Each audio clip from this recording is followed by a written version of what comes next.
ముఖ్యమంత్రి గారికి వేరే కార్యక్రమం ఉంది. మిత్రులందరూ కూడా కూర్చోవలసిందిగా విజ్ఞప్తి చేస్తున్నాం. సార్ సార్ సార్ మీకే చెప్పేది సార్ ప్లీజ్ మిత్రులారా, గ్లోబల్ మాదిగ 2024 సమిట్ కార్యక్రమం retired chief secretary IAS officer Ratnaprabha గారి ఆధ్వర్యంలో ఈ కార్యక్రమాన్ని ఏర్పాటు చేసి నాతో పాటు కర్ణాటక మంత్రివర్యులు senior stalwart in Congress Muniyappa గారిని, అదేవిధంగా మిత్రుడు చెవెళ్ళ శాసనసభ్యులు యాదయ్య గారిని, ఆంధ్రప్రదేశ్ నుంచి శాసనసభ్యులను, చాలామంది ప్రభుత్వ అధికార హోదాలలో పనిచేస్తున్న మిత్రులను, మాదిగ సోదరులను, అదేవిధంగా డాక్టర్ పైడిపాటి దేవయ్య గారిని ఈ కార్యక్రమానికి ఆహ్వానించి సుప్రీంకోర్టు ఇచ్చిన జడ్జిమెంట్ నేపథ్యంలో తెలంగాణ రాష్ట్ర ప్రభుత్వం లోక్సభలో ప్రధాన ప్రతిపక్ష నాయకుడిగా ఈనాడు బాధ్యత వహిస్తున్న శ్రీ రాహుల్ గాంధీ గారు ఎన్నికల సందర్భంగా ఒక స్పష్టమైన కాంగ్రెస్ పార్టీ విధానం ప్రకటన చేసింది. కాంగ్రెస్ పార్టీ అధికారంలోకి వచ్చిన తర్వాత ఖచ్చితంగా మాదిగ ఉపకులాల వర్గీకరణకు సంబంధించి అనుకూలమైన నిర్ణయం తీసుకుంటుందని వారు చెప్పడమే కాకుండా మా ఏఐసిసి అధ్యక్షుడు మల్లికార్జున ఖర్గే గారు చేవెళ్లలో SC/ST డిక్లరేషన్ సందర్భంగా కాంగ్రెస్ పార్టీ విధానాన్ని స్పష్టంగా ప్రకటించడం జరిగింది. ఆ నేపథ్యంలో చాలా సంవత్సరాల నుంచి నానుతూ ఎన్నో ఒడిదుడుకులను ఎదుర్కొంటూ ఉషా మెహ్రా కమిషన్ కావచ్చు, లేకపోతే గతంలో అమలు చేసిన ఉమ్మడి ఆంధ్రప్రదేశ్లో అమలు చేసి తర్వాత ఈ సమస్య సుప్రీంకోర్టు వరకు వెళ్ళడం, సుప్రీంకోర్టులో కూడా చాలా సంవత్సరాల నుంచి వాద ప్రతివాదనలు లేదా పంజాబ్ కేసు పెండింగ్ ఉండడం, ఆనాటి ప్రభుత్వాలు ఈ అంశాన్ని సుప్రీంకోర్టులో సరైన విధంగా వాదించకపోవడం వల్ల, అందులో భాగస్వామ్యం తీసుకోకపోవడం వల్ల చాలా సంవత్సరాల నుంచి వాయిదాలు పడుతూ వచ్చి కాంగ్రెస్ ప్రభుత్వం బాధ్యత చేపట్టిన తర్వాత మిత్రుడు దామోదర్ రాజనరసింహ గారిని పిలిచి సుప్రీంకోర్టులో కేసు మాదిగ వర్గీకరణ ఉపకులాలకు సంబంధించి కేసు ఉన్నది. తెలంగాణ రాష్ట్ర ప్రభుత్వము ఈ కేసులో ఇంప్లీడ్ అయి మన వాదనను వినిపించి తద్వారా వీళ్ళకు న్యాయం చేయాలని చర్చ చేసి శాసనసభలో ఉన్న పార్టీలకు అతీతంగా అందరినీ మాదిగ ఎమ్మెల్యేలను దామోదర్ రాజనరసింహ గారి నేతృత్వంలో పిలిపించి నేను మాట్లాడి అభిషేక్ సింఘ్వీని, ముఖ్యమైన సల్మాన్ ఖుర్షీద్ను, ఇలాంటి ప్రముఖ సుప్రీంకోర్టు న్యాయవాదులను నియమించి దామోదర్ రాజనరసింహ గారి నేతృత్వంలో తెలంగాణ రాష్ట్ర ప్రభుత్వం సుప్రీంకోర్టు కేసులో ఇంప్లీడ్ అయ్యి ఆ కేసులో వాదన వినిపించి ఆ జడ్జిమెంట్ రావడానికి తెలంగాణ రాష్ట్ర ప్రభుత్వం చాలా ప్రయాసలు. చాలా మంది జడ్జిమెంట్ వాటంతటా అదే వచ్చిందని మిత్రులు అనుకుంటున్నారు. కాదు, చాలా సంవత్సరాల నుంచి ఆ కేసును బెంచ్ మీద తీసుకోవాలి, తీర్పు ఇవ్వాలి అన్న అంశాన్ని ప్రస్తావించకపోవడం వల్ల కేసు వాయిదాలు పడుతూ వస్తుంటే నేను బాధ్యత చేపట్టిన తర్వాత దామోదర్ రాజనరసింహ గారిని శాసనసభ్యులను పిలిచి కేసు ఎక్కడున్నదో వెతకండి, దీంట్లో బలమైన వాదనలు వినిపించాలి అని చెప్పి ప్రముఖ న్యాయవాదులను మనమే నియమించి దామోదర్ రాజనరసింహ గారి ఎమ్మెల్యేలను తీసుకెళ్లి ఒక డెలిగేషన్ ఢిల్లీలో ఒక 4 రోజులు కూర్చొని సుప్రీంకోర్టులో వాదన వినిపించిన తర్వాత సుప్రీంకోర్టు తీర్పు ఇవ్వడం జరిగింది. తీర్పు ఇచ్చిన సందర్భంగా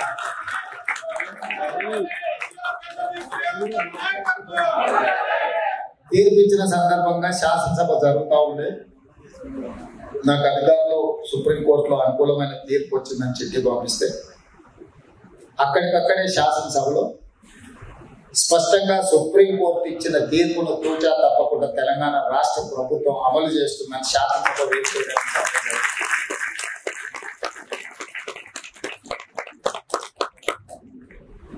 మాదిగా ఉపకులాల వర్గీకరణ తెలంగాణ సమస్య లాగా తెలంగాణ రాష్ట్ర ఏర్పాటు సమస్య లాగా చాలా జటిలం అయిపోయింది. అవునన్న వాళ్ళు ఎంతమంది ఉంటారో వద్దన్న వాళ్ళు అంతకంటే ఎక్కువ మంది ఒత్తిడి చేసే పరిస్థితులు ఉండడం, వద్దన్న వాళ్ళు మనకంటే కొంచెం శక్తివంతులు అవ్వడం మనకి ఇబ్బందికరమైన పరిస్థితులు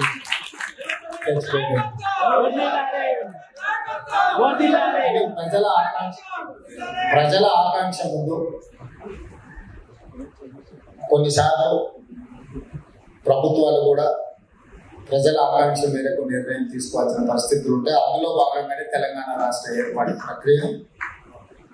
అంతే ప్రధానమైన సమస్య ఈ వర్గీకరణ సమస్య. తప్పకుండా మీ వాదనలో న్యాయం ఉంది, బలం ఉన్నది. తప్పకుండా న్యాయం జరుగుతుంది, న్యాయం చేయాలన్న ఆలోచన మా ప్రభుత్వానికి ఉన్నది. శాసనసభలో ప్రకటించిన తర్వాత మళ్ళీ న్యాయపరమైన చిక్కులు రాకుండా ఉండాలి అంటే ఈ జడ్జిమెంట్ను తూచా తప్పకుండా అవగాహన చేసుకొని అమలు చేస్తే తప్ప మీకు శాశ్వతమైన న్యాయం జరగదని భావించి మంత్రివర్గ ఉపసంఘాన్ని ఏర్పాటు చేసింది.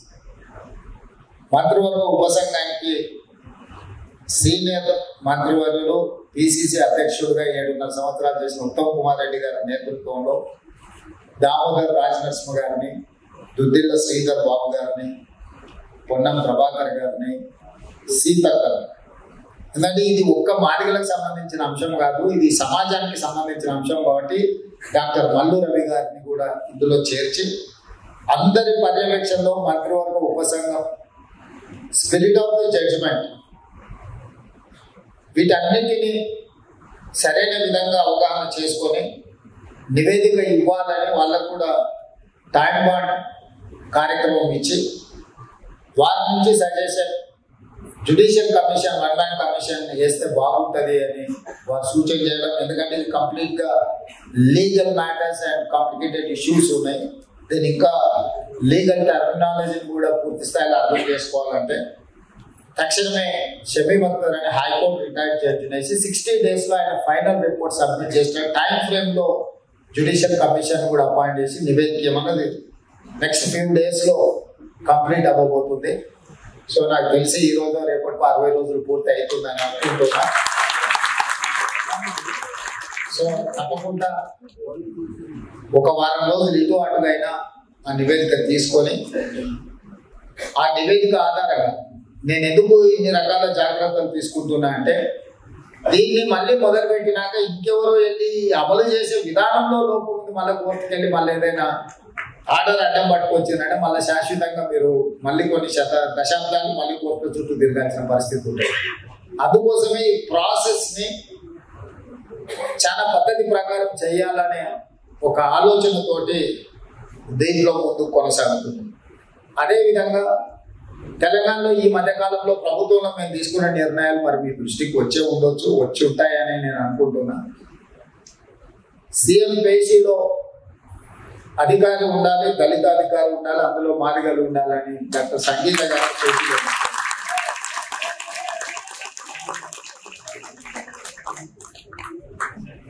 అదేవిధంగా మీకు అందరికీ తెలుసు ఉస్మానియా యూనివర్సిటీ ఎంత ప్రతిష్టాత్మకమైంది. 100 సంవత్సరాలన్నా ఉస్మానియా యూనివర్సిటీకి వైస్ ఛాన్సలర్గా దళితుడినే నియమించలేదు. కానీ ఈసారి ప్రొఫెసర్ కుమార్ మాదిగ సామాజిక వర్గానికి సంబంధించిన వ్యక్తిని అత్యంత ప్రతిష్టాత్మకమైన తెలంగాణలో ఏ గొప్ప వ్యక్తులైనా పివి నరసింహారావు గారు కావచ్చు, జైపాల్ రెడ్డి గారు కావచ్చు, మరి చెన్నారెడ్డి గారు కావచ్చు, ఎవరైనా ఉస్మానియా యూనివర్సిటీ స్టూడెంట్లు అని చెప్పుకునే ఉస్మానియా యూనివర్సిటీకి మొట్టమొదటిసారి 100 సంవత్సరాల హిస్టరీలో ఒక మాదిగ వైస్ ఛాన్సలర్ భాషగా మాదిగ సామాజిక వర్గానికి సంబంధించిన వైస్ ఛాన్సలర్ నియమించడం జరిగింది. హైయర్ ఎడ్యుకేషన్ కమిషన్ లో ప్రొఫెసర్ పురుషోత్తంని మాదిగ సామాజిక వర్గం నుంచి మనం నియమించుకోవడం జరిగింది. పబ్లిక్ సర్వీస్ కమిషన్ లో మెంబర్ గా పాల్గొనే రజని నల్గొండ జిల్లా నుంచి మాదిగ సామాజిక వర్గం నుంచి విద్యా కమిషన్ లో చారగొండ వెంకటేష్ మాదిగ సామాజిక వర్గం నుంచి విద్యా కమిషన్ లో మెంబర్ గా నియమించడం జరిగింది.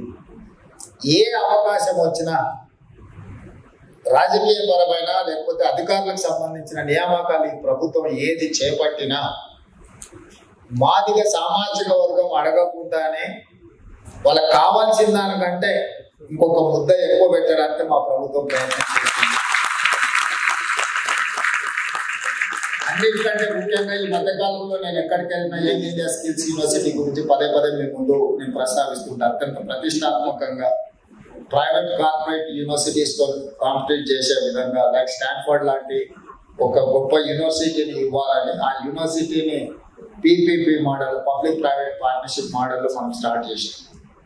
ఆ young India skills university chairperson వచ్చేసి Anand Mahindra automobile company owner CEO Anand Mahindra ఆ స్కిల్ యూనివర్సిటీ చైర్పర్సన్ గా ఈరోజు వారు పనిచేస్తున్నారు. అందులో కూడా బయటపాటి దేవయ్య గారిని ఎన్ఆర్ఐని మాదిగ సామాజిక వర్గానికి సంబంధించిన పెద్దల్ని ఆ బోర్డు ఎందుకంటే పాలసీ డెసిషన్స్ అంతా బోర్డే చేస్తుంది. Government is only facilitated. It's a public private partnership model. We have raised almost 600 crores corpus fund and we have given 60 acres of land, and for construction we have given 200 crores from the government. So the board is autonomous. Board has to run that university. In that university and board, Mr. Padipati Deva is one of the board directors who belongs to Madhya community. So, ఈ రాష్ట్ర ప్రభుత్వము మీకు అన్యాయం జరగనివ్వదు. ఈ రాష్ట్ర ప్రభుత్వం మీకు న్యాయం చేయడానికి అన్ని విధాలుగా ప్రయత్నం చేస్తుంది. అమలు చేసే క్రమంలో కొన్నిసార్లు కొన్ని పరిస్థితులు ఒక రోజు వెనక ఒక రోజు ముందు ఉండొచ్చు, కానీ మీకు తప్పకుండా న్యాయం చేస్తున్నట్టు తెలియజేస్తూ అదేవిధంగా సదాలక్ష్మి గారు ఆనాడు ఉమ్మడి ఆంధ్రప్రదేశ్లో డిప్యూటీ స్పీకర్గా తెలంగాణ ప్రాంతంలో బాగా పాపులర్గా ఇంతకుముందే రత్నప్రభ గారు వారి విగ్రహం ఉంటే బాగుంటుంది, వారి జయంతి వర్ధంతి ప్రభుత్వం చేస్తే బాగుంటుంది, తప్పకుండా ఈ సూచనను ప్రభుత్వం పరిగణలోకి తీసుకుంటుంది. ఎందుకు అంటే ఎక్కడైతే కొన్ని తప్పిదాలు జరిగినాయో కొంత నిర్లక్ష్యం జరిగిందో ఆ నిర్లక్ష్యాన్ని సరిదిద్దడానికి ఈ ప్రభుత్వం ఉన్నది. ఈ ప్రభుత్వం పనిచేయడానికి మీ అందరూ సహకరిస్తే తప్పకుండా మీ ఆలోచన కట్టుకోలేక మీరేం ఆశిస్తుందో మీరేం ఆకాంక్షిస్తుందో మీ మనసులో ఏముందో నేను జిల్లా పరిషత్ మెంబర్ నుంచి ఈరోజు ముఖ్యమంత్రి వరకు నా రాజకీయ ప్రస్థానంలో ప్రతి సందర్భంలో మీ పాత్ర ఉంది. ఎవరు ఏమనుకున్నా నేను మొట్టమొదటిసారి జిల్లా పరిషత్ మెంబర్ గా పోటీ చేసినప్పటి నుంచి ఈ రోజు ముఖ్యమంత్రి వరకు మాదిగ సామాజిక వర్గం అండగా ఎన్నాళ్ళు మీరు అండగా నిలబడాలి. ఇప్పుడు ఈ అవకాశం వచ్చింది, మీకు న్యాయం చేయాల్సిన బాధ్యత నా మీద ఉన్నది. తప్పకుండా మీకు న్యాయం చేసే బాధ్యత అది మంత్రివర్గంలో కావచ్చు, అధికారుల నియామకంలో కావచ్చు, లేకపోతే ప్రభుత్వం నామినేట్ చేసే విషయంలో కావచ్చు, ఎక్కడైనా ఏదైనా ఈ ప్రభుత్వంలో మీ తరఫున ఒక పుచ్చుకునే ముఖ్యమంత్రి ఉన్నాడని మీరు భావించండి. మీకు న్యాయం చేసే ధన్యవాదాలు. థ్యాంక్ యూ ప్రియతమ ముఖ్యమంత్రి రేవంత్ రెడ్డి గారు. ఇప్పుడు అలా ఒక్క నిమిషం అందరు కూర్చుంటే